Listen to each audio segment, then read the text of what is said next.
German folklore speaks of a being that wanders darkness, seen only by its victims, hiding in the shadows, shrouding itself in nightly blackness. Some see it in mirrors, others through windows, some in dark corners, out of the corners of their eye, or in the crack between a wall and a door. However, on the occasion here being recorded, a large group of people encounter it. A family of American tourists were staying in a lodge on the outskirts of the dark forest of Bavaria. While enjoying a quiet evening breeze, together with immaculate serenity and delicious barbecued food, they slowly started feeling strange. The feeling wasn't quite fear or anxiety, but they were certainly unnerved by it. Soon, it was spreading through the father and two sons, acting as rage and resentment. The youngest son stormed off into the forest to sulk in peace. His sister, who hadn't been angered but saddened, followed him to try to bring him back. Around a half hour later, the family back at the cabin had calmed down and were worrying. Both children, the boy being 9 and the girl being 13, had been gone in the forest for hours.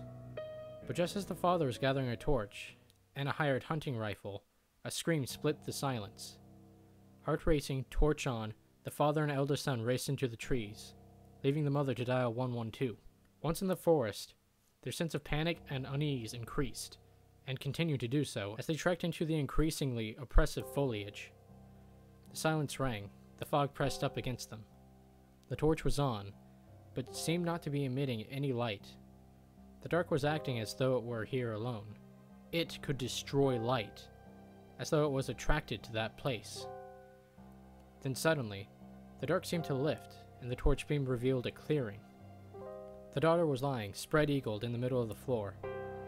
A few feet away, her brother's small form sat hunched against a tree, eyes wide and staring. A trickle of some iron liquid protruding from his mouth. They were both dead. Or were they both dead? The son was shivering, as if cold.